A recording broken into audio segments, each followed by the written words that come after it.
नमस्कार, बहुत स्वागत है आप सभी का। आपके साथ मैं पल्लवी रविंद्र सिंह। आरबीआई की इमारत को बम से उड़ाने की धमकी मिली है। बड़ी खबर आपको दे रहे हैं। रूसी भाषा में ईमेल के जरिए यह धमकी दी गई। केस दर्ज कर हालांकि मुंबई पुलिस ने जांच शुरू कर दी है। तो ये बड़ी खबर है आपके टेलीविजन स्क्रीन पर। लगातार सरकारी इमारतों को, स्कूलों को बम से उड़ाने की धमकी ईमेल के जरिए, फोन कॉल के जरिए, मैसेजेस के जरिए दी जा रही है। खास बात यह है कि इनमें विदेशी नंबर्स और ईमेल आईडीज का इस्तेमाल किया जा रहा है। अब जानकारी ये सामने निकल कर आई है कि भारतीय रिजर्व बैंक को बम से उड़ाने की धमकी दी गई है और ये जो ईमेल आया है ये रशियन लैंग्वेज में लिखा गया है। रशियन लैंग्वेज में ये ईमेल लिखा गया है, ऐसी जानकारी सामने निकल कर आ पाई है। मुंबई से इस वक्त की बड़ी खबर है आपके टेलीविजन स्क्रीन पर। भारतीय रिजर्व बैंक को बम से उड़ाने की धमकी मिलने के बाद सुरक्षा एजेंसियां भी तत्परता से इस पूरे मामले की जांच अब करेंगी। दूसरी तरफ मुंबई पुलिस ने भी केस दर्ज कर लिया है, जांच शुरू कर दी गई है। आरबीआई को, रिजर्व बैंक ऑफ इंडिया को बम से उड़ाने की धमकी दी गई, जिसके बाद अब जो है सुरक्षा चाक चौबंद और कर दी जाएगी। आपकी जानकारी के लिए आपको बताते चले, हालांकि ये ईमेल का आईपी एड्रेस क्या था, कहां से आया, किसने भेजा था, ये जांच का विषय है और जांच की प्रक्रिया को मुंबई पुलिस ने केस दर्ज करते ही बढ़ा दिया है आगे।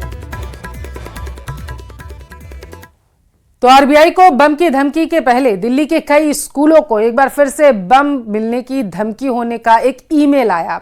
स्कूलों को जो ईमेल मिला उसमें लिखा है कि आपके स्कूल में बम है, जो बहुत ही जानलेवा विस्फोटक है। धमकी भरे ईमेल मिलने के बाद कई स्कूलों में छुट्टी कर दी गई। बताया जा रहा है कि देर रात 12:54 पर ये ईमेल भेजे गए। इस बार की ईमेल में पेरेंट्स टीचर्स मीटिंग का भी जिक्र किया गया, जिसके बाद दिल्ली पुलिस इस एंगल से भी मामले की जांच कर रही है कि क्या किसी ने जानबूझकर ये ईमेल लिखकर शरारत की है।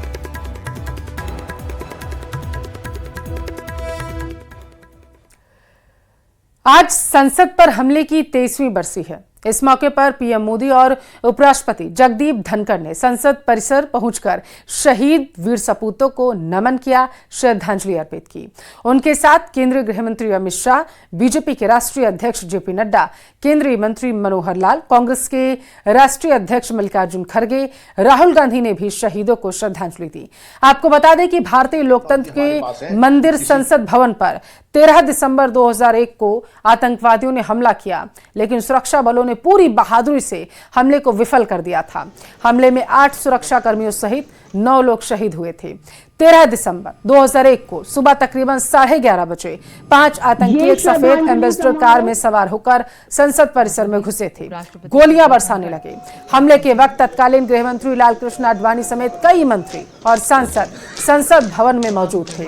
पाकिस्तान प्रायोजित हमले की साजिश बहुत बड़ी साजिश थी, लेकिन हमले में शामिल सभी 5 आतंकवादियों को ढेर कर दिया गया। दिल्ली पुलिस, सीआरपीएफ और संसद के वॉच एंड वार्ड स्टाफ के जवानों ने अपनी शहादत देकर हमले को नाकाम किया था, जिन्हें आज पूरा देश याद कर रहा है। तमाम गणमान्य नेता सब वहां मौजूद हैं।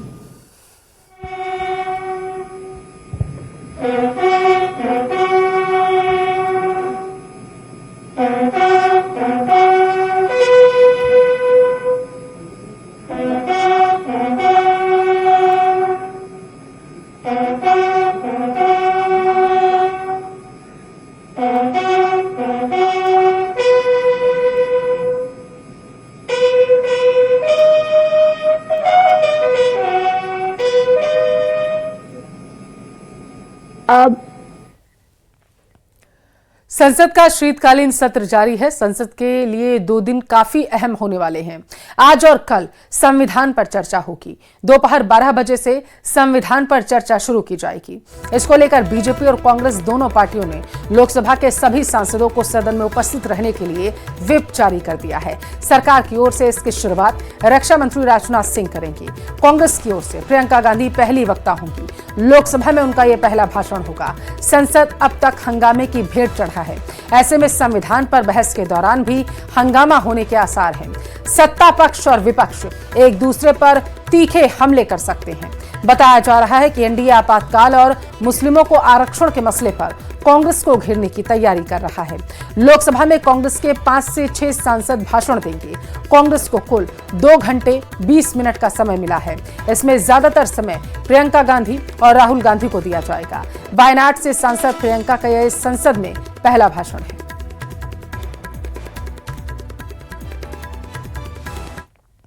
दूसरी तरफ पीएम मोदी आज प्रयागराज के दौरे पर आएंगे। यहां वो तकरीबन 7,000 करोड़ की परियोजनाओं का शुभारंभ करेंगे। प्रधानमंत्री महाकुंभ मेला 2025 के लिए विकास कार्यों का निरीक्षण भी करेंगे और संगम पर पूजा करेंगे। प्रधानमंत्री अक्षय वट और लेटे हनुमान मंदिर में दर्शन करेंगे। श्रद्धालुओं की सुविधा के लिए प्रधानमंत्री कुंभ सहायक चैटबॉट की भी शुरुआत की गई है। प्रयागराज में सीएम योगी, डिप्टी सीएम केशव प्रसाद मौर्य, राज्यपाल आनंदीबेन पटेल पीएम का स्वागत करेंगे।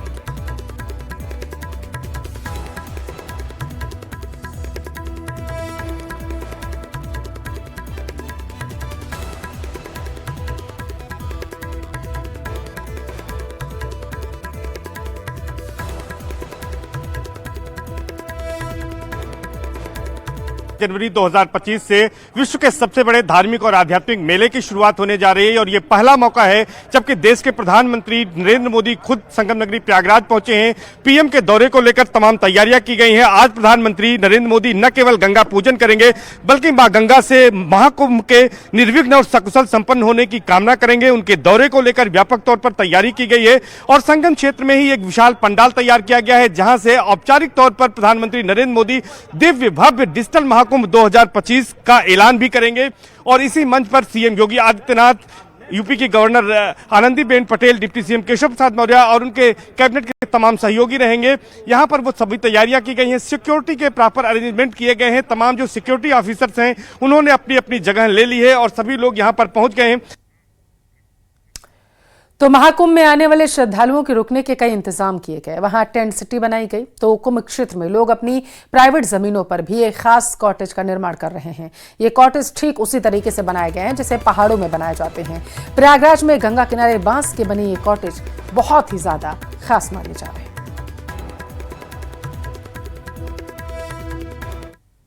हम आपको पहले ही कुछ जगह बताते हैं और एक बहुत यूनिक सा कॉन्सेप्ट जो मुझे देखने को मिला वो मैं आपको बताती हूँ। कॉटेजेस आपने अधिकतर माउंटेन एरिया में देखे होंगे लेकिन प्रयागराज में भी कॉटेजेस बनाए गए हैं। मैं पहले आपको दिखा देती हूँ क्योंकि अभी कंस्ट्रक्टिंग मोड में ही है, फिर बाद में आपको समझ आते हैं। ये देखिए, ये कॉटेजेस आप देख रहे हैं, ये देखिए 1 2 3 4 5 6 7, ये 7 कॉटेजेस ऐसे बनाए गए हैं। इनका नाम गंगा दिया गया है और जो उधर हार्ट शेप में आप कॉटेजेस देख रहे हैं वो यमुना नाम दिया गया है। तो ये गंगा के ठीक किनारे पर ये कॉटेजेस बनाए गए हैं और ये मुझे बताएंगे कि कैसे ये कॉन्सेप्ट लेकर आए। और अंदर भी मैं आपको कॉटेजेस लेते हूँ, पहले अंदर लिखा देते हैं फिर बाकी कॉटेजेस का वो बताते हैं। तो ये गंगा नाम रखा है आपने? गंगा नाम है जी। चलिए, तो ये वो कॉटेज है। मैं आपको अंदर की भी तस्वीर दिखा देती हूँ कि अंदर किस तरीके से बनाया गया। अभी इन लोगों ने इसको अपने ऑफिस के तौर पर अभी यूज किया हुआ है क्योंकि ये बना ही रहे हैं। थोड़ा सा अंदर अगर हम आएंगे, आइए पंकज, अंदर आके आपको दिखाते हैं। ये देखिए पूरा कॉटेज इस तरीके से बनाया गया है। आप जरा इधर आए, ये बनाया गया है, बहुत कोजी सी वाइब आ रही है और जैसा आप माउंटेन एरियाज में देखते हैं। और ये यहाँ पर आपका ये एरिया ड्रेसिंग रूम लगाया गया और ये आपका यहाँ पर वॉशरूम तैयार कर दिया गया है। ये आपका वॉशरूम यहाँ पर तैयार किया गया है। तो पूरी व्यवस्था है यहाँ पर और 2 लोगों के लिए ये कॉटेजेस ऐसे बनाए गए हैं। ऐसा तो नहीं है कि बारिश होगी मैम, ये परमानेंट कॉटेजेस बनाए गए। सबसे पहले आपको तो प्रयागराज की पावन धरती से आप सबको मेरा प्रणाम। आप अभी अलगपुरी संगम रिजॉर्ट में खड़े हैं जो कि प्राइवेट प्रीमिसेस है। इस बार लोकल वेंडर्स भी अपने लिए एक परमानेंट कॉटेजेस बना रहे हैं। जिस प्रकार से आप देख रहे हैं इसमें 15 कॉटेजेस हैं जिसमें से गंगा, यमुना, सरस्वती हम लोगों ने नाम दिया हुआ है। गंगा जो है हमारा एक कपल्स के लिए है, फिर यमुना हमारी फैमिलीज के लिए जिसमें 4 to 5 पीपल्स एकोमोडेट कर सकते हैं। ये ऐसा तो नहीं है कि बारिश में परमानेंट है मैम। ये क्या किस तरीके ये 10 साल के लिए परमानेंट बन गया है कॉटेजेस। इसके पास मेंटेनेंस होगा, रिपेयरिंग्स वगैरह वर्क्स होते रहेंगे। शिवसेना यूबीटी ग्रुप के नेता संजय राहुल ने एनसीपी नेता प्रफुल्ल पटेल पर बेहद ही विवादास्पद बयान दिया। उन्होंने कहा कि प्रफुल्ल पटेल को केंद्र में मंत्री बनना है, इसलिए उन्हें और सांसद की जरूरत है। इसके लिए वो दूसरी पार्टियों के सांसद को तोड़ने की कोशिश कर रहे हैं।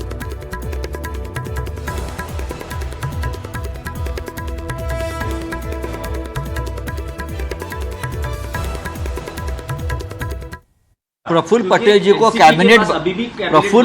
को अगर कैबिनेट बनना है तो जाकर मोदी जी के चरणों में बैठो। लेकिन उसको कहा गया है प्रफुल्ल जी को कि जो एक फॉर्मूला तय हुआ है कि 6 सांसदों के पीछे एक मंत्री पद, अजित पवार जी के पास एक ही सांसद है तटकरे, तो और 5 सांसद आप तोड़कर लेके आइए। इसलिए प्रफुल्ल साहब की ये सब क्या बोलता है उसको, एक सब चल रहा है, गिरी है। कश्मीर में बर्फबारी जारी है। भारी बर्फबारी की वजह से कई जिलों में पारा माइनस तक पहुंच चुका है। पहाड़ों ने बर्फ की चादर ओढ़ ली है। पेड़ों से लेकर मकानों की छतों तक बर्फ की मोटी परत जमी हुई है। मौसम विभाग के अनुसार आने वाले दिनों में ठंड और ज्यादा बढ़ेगी। तो 6 तस्वीरें आपके टेलीविजन स्क्रीन पर हैं। जम्मू कश्मीर, लद्दाख और उत्तराखंड के चमोली से आप देख पा रहे हैं, जहां पर आप देख सकते हैं सोपोर, द्रास, कश्मीर घाटी, शोपियां, बांदीपुरा और चमोली में मौसम किस तरीके से करवट बदल चुका है। कई जगह पर बर्फबारी हो रही है। पहाड़ी इलाकों में हो रही बर्फबारी का सीधा असर निचले इलाकों में देखने को मिल रहा है, क्योंकि ठिठुरन के साथ अब हाड़ कपा देने वाली जो ठंड है वो पड़ने लगी है, जिसका सबसे ज्यादा असर लोगों की दिनचर्या पर पड़ रहा। पूरे उत्तर भारत में कड़ाके की ठंड है। बर्फीली हवाएं चल रही हैं। पारा लगातार नीचे गिर रहा है। अब मौसम विभाग ने अलर्ट जारी किया। आज और कल भी शीतलहर जारी रहेगी। मौसम विभाग ने इसके लिए येलो अलर्ट जारी किया है। पहाड़ों पर लगातार हो रही बर्फबारी की वजह से पारा 4 डिग्री सेल्सियस तक गिर चुका है।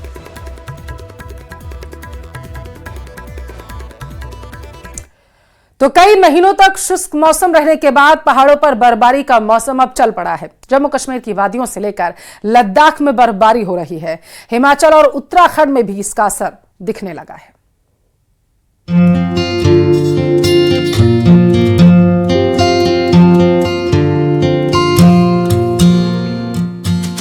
जम्मू कश्मीर से लेकर उत्तराखंड के ऊंचाई वाले इलाकों में बर्फबारी हो रही है।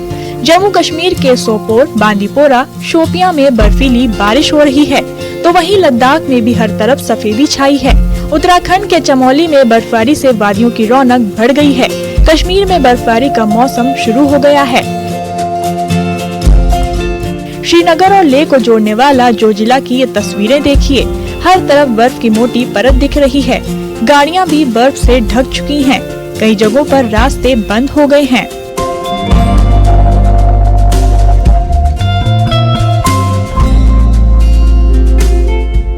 कश्मीर के बांदीपोरा में लगातार बर्फबारी हो रही है।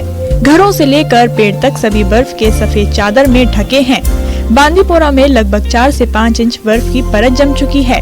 सोनमर्ग में हर तरफ बर्फीले नजारे दिख रहे हैं। सैलानियों की मुराद पूरी हो गई है, क्योंकि यहाँ आने वाले सैलानी बर्फबारी का लुत्फ उठाने आते हैं। गुलमर्ग की भी ये तस्वीरें आपको दिखाते हैं। यही बर्फबारी का दौर शुरू हो गया है, जिसका पर्यटक खूब आनंद ले रहे हैं। मैं इस वक्त दुनिया भर में मशहूर सयाहती मकाम गुलमर्ग में हूँ।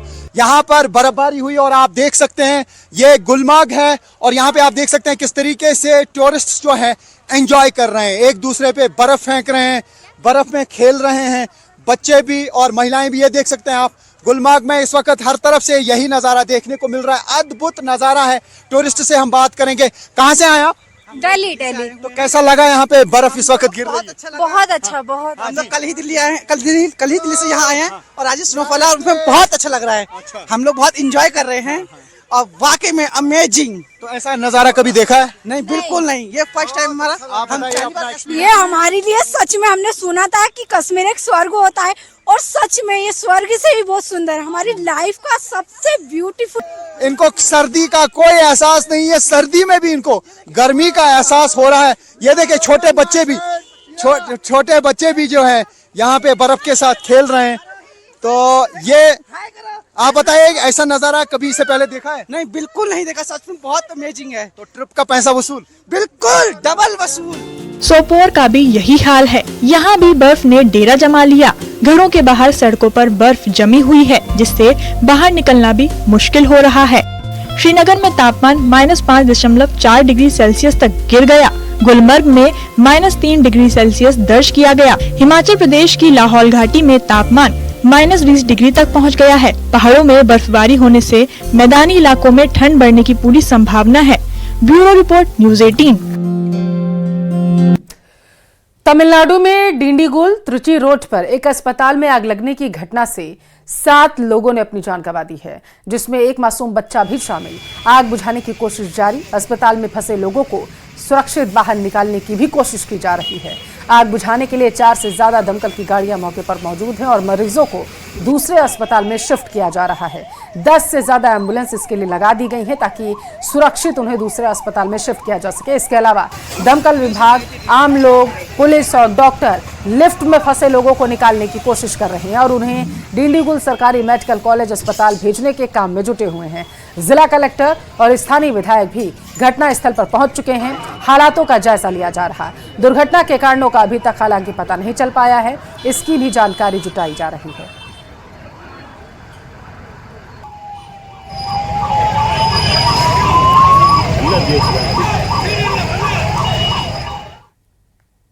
दिल्ली एनसीआर में वायु प्रदूषण के मामले में सुप्रीम कोर्ट में आज सुनवाई होनी है। पिछली सुनवाई में कोर्ट ने ग्रेफ 4 को हटा दिया था। बताया जा रहा है कि एएसजी की तरफ से पेश किए गए ब्रीफ नोट में कहा गया था कि दिल्ली एनसीआर में प्रदूषण स्तर में काफी हद तक कमी आई है और ये सुधरता जा रहा है। वहीं वायु गुणवत्ता प्रबंधन आयोग यानी कि CAQM की वकील ने कहा कि प्रदूषण स्तर में लगातार सुधार है, हालांकि इसमें मौसम का भी योगदान है। अब प्रदूषण स्तर ग्रेफ लेवल से बाहर है। वायु गुणवत्ता प्रबंधन आयोग की वकील ने कहा था कि दिल्ली की भौगोलिक परिस्थितियों को समझना बेहद जरूरी है। उन्होंने कहा था कि नवंबर-दिसंबर में यहाँ प्रदूषण स्तर बढ़ जाता है।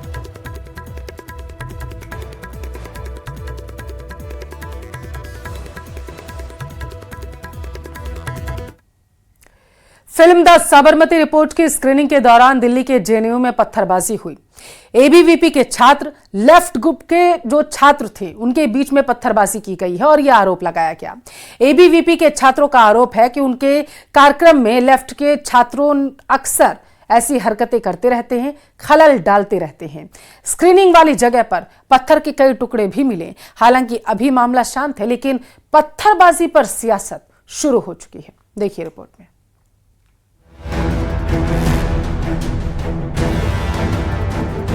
दिल्ली की जवाहरलाल नेहरू यूनिवर्सिटी यानी जेएनयू एक बार फिर सुर्खियों में है। जेएनयू में जमकर बवाल हुआ है। द साबरमती रिपोर्ट की स्क्रीनिंग के दौरान जमकर पत्थरबाजी हुई है। आप फर्श पर पड़े ये पत्थर देख सकते हैं। बताया जा रहा है कि फिल्म की स्क्रीनिंग चल रही थी, तभी अंधेरे का फायदा उठाकर पत्थरबाजी की गई। एबीवीपी से जुड़े छात्रों का आरोप है कि लेफ्ट गुट के छात्रों ने पत्थरबाजी की है।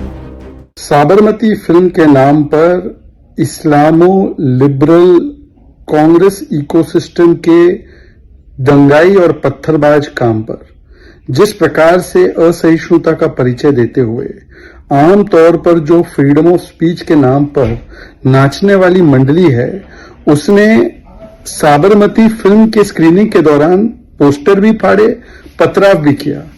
ये अजीब और गरीब हिपोक्रेसी है। ये वही मंडली है जो बीबीसी डॉक्यूमेंट्री दिखाना चाहती थी। ये वही मंडली है जो परजानिया फिल्म दिखाना चाहती थी। पर ये वही मंडली है जो गोधरा कांड का सच छुपाना चाहती है। ऐसी कौन सी बात है गोधरा कांड में जो सामने निकल कर आएगी तो इस जमात को उससे तकलीफ होती है। एबीवीपी का आरोप है कि उनके कार्यक्रमों में लेफ्ट के छात्र अक्सर इस तरह का खलल डालते हैं। पुलिस सूत्रों के मुताबिक आज शाम करीब 5:30 बजे से फिल्म द साबरमती रिपोर्ट की स्क्रीनिंग चल रही थी। उसी बीच ये पत्थरबाजी हुई है। स्क्रीनिंग वाली जगह पर पत्थर के कई टुकड़े भी मिले हैं। हालांकि अभी मामला शांत है। यहाँ पे अगर देखा जाए तो पिछले सुबह से ही स्क्रीनिंग की पैम्पलेट, पोस्टर आए, फ्लेक्स लगाए गए पूरे कैंपस में। मतलब एग्जाम के होते बावजूद भी सारे बच्चों में उत्साह थी मूवी को लेकर।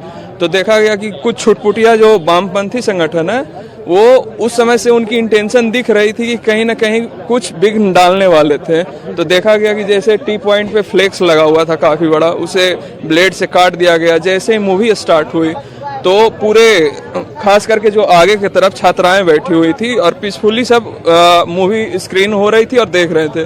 तो कुछ वामपंथी संगठन के लोग 20-30 के संख्या में अंदर साबरमती हॉस्टल में घुसते ही ऊपर देखा जाए तो ऊपर फ्लोर पे चढ़कर कुछ पत्थर इकट्ठे किए, जैसे कि उधर आप देख सकते हैं अभी भी गिरा हुआ है। उसके बाद एक बार उन्होंने मारा, एक छात्रा को लगा। उसके बाद फिर कुछ लोगों ने जाकर देखा, फिर उन्होंने कमरे में चले गए।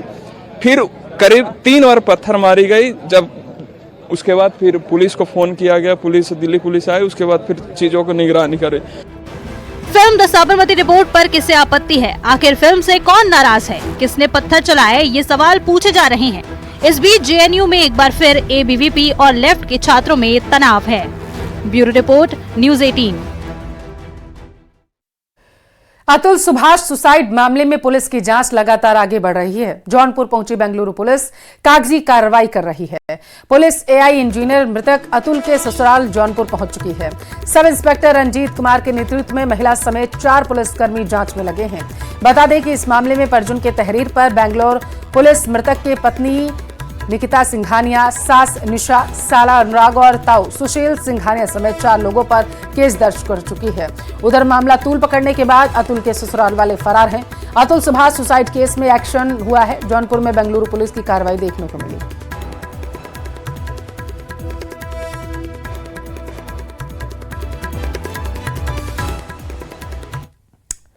देश के 2 अलग अलग शहरों में एक ही अंदाज में धमाके से दहशत है। दोनों जगह धमाके का एक ही पैटर्न फॉलो किया गया। ये शहर हैं चंडीगढ़ और हरियाणा का गुरुग्राम। सबसे खास बात यह है कि इन दोनों धमाकों की जिम्मेदारी लॉरेंस गैंग ने ली है। अब सवाल उठ रहा है कि क्या लॉरेंस गैंग ने अपने टारगेट को डराने का पैटर्न बदल लिया है? आपको विस्तार से इस रिपोर्ट में समझाएंगे। 26 नवंबर को चंडीगढ़ में 2 क्लब के बाहर जोरदार धमाका हुआ। 13 दिन बाद 300 किलोमीटर दूर गुरुग्राम में नाइट क्लब के बाहर फिर देसी बम के धमाकों ने लोगों को दहला दिया। 2 अलग अलग शहरों में हुए धमाके के तार 12,500 किलोमीटर दूर अमेरिका से जुड़े और इन दोनों धमाकों के पीछे जिसका नाम आया है वो है रणदीप मलिक। रणदीप मलिक मूल रूप से हरियाणा के जींद का रहने वाला है और पिछले 9 साल से अमेरिका में रह रहा है। पेशे से ट्रांसपोर्ट का कारोबार करता है, लेकिन विदेश जाते ही लॉरेंस गैंग से जुड़ गया और लॉरेंस के गुर्गे गोल्डी बराड़ के कहने पर चंडीगढ़ में बम धमाकों को अंजाम दिया। रणदीप मलिक ने ही बाबा सिद्दीकी नादिर शाह हत्याकांड में शूटरों को हथियार मुहैया कराने में मदद की थी। चंडीगढ़ के सेक्टर 26 के 2 क्लबों में हुए देसी बम से ब्लास्ट मामले में पुलिस ने 2 आरोपी विनय और अजीत, दोनों ही हिसार के रहने वाले हैं, उनको काबू किया है और पूछताछ में लगातार बड़े खुलासे सामने आ रहे हैं कि आखिर विदेश में बैठे उनके आका गोल्डी बराड़ और रणदीप मलिक के कहने पर उन्होंने इस पूरी वारदात को अंजाम दिया। और अभी तक जो पूछताछ सामने आई है उसमें यह भी सामने आया है कि विनय ने ही अजीत को राजी किया था ये काम करने के लिए, उसके लिए उन्हें पैसे भी दिए गए थे, कई चीजें मुहैया करवाई गई थी। करनाल से ही जो टिफिन बॉक्स हैं जिसमें देसी बम थे वो उनको मुहैया कराए थे। लगातार पूछताछ में कई बड़े खुलासे सामने आ रहे हैं।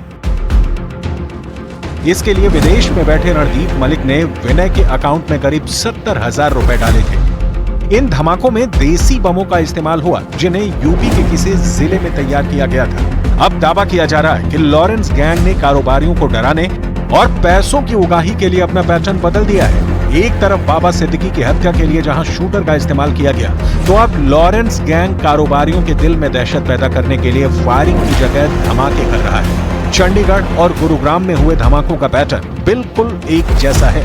चंडीगढ़ और गुरुग्राम ब्लास्ट में जो नाम सामने आए उनमें विनय, अजीत, रणदीप मलिक, गोल्डी बराड़ और रोहित गोदारा के नाम शामिल हैं। लेकिन इन नामों का सिर्फ एक ही कनेक्शन है, वो है लॉरेंस बिश्नोई गैंग, जिसने कारोबारियों के दिल में खौफ और पैसों की उगाही के लिए अपना पैटर्न बदल दिया है। चंडीगढ़ और गुरुग्राम में हुए धमाकों की जिम्मेदारी गोल्डी बराड़ और रोहित गोदारा गैंग ने ली है। ये गैंग लॉरेंस बिश्नोई के लिए काम करता है। इन धमाकों के बाद गोल्डी बराड़ गैंग ने सोशल मीडिया पर हिंदी में एक पोस्ट भी लिखा और इस तरह के और धमाकों की चेतावनी भी दे डाली।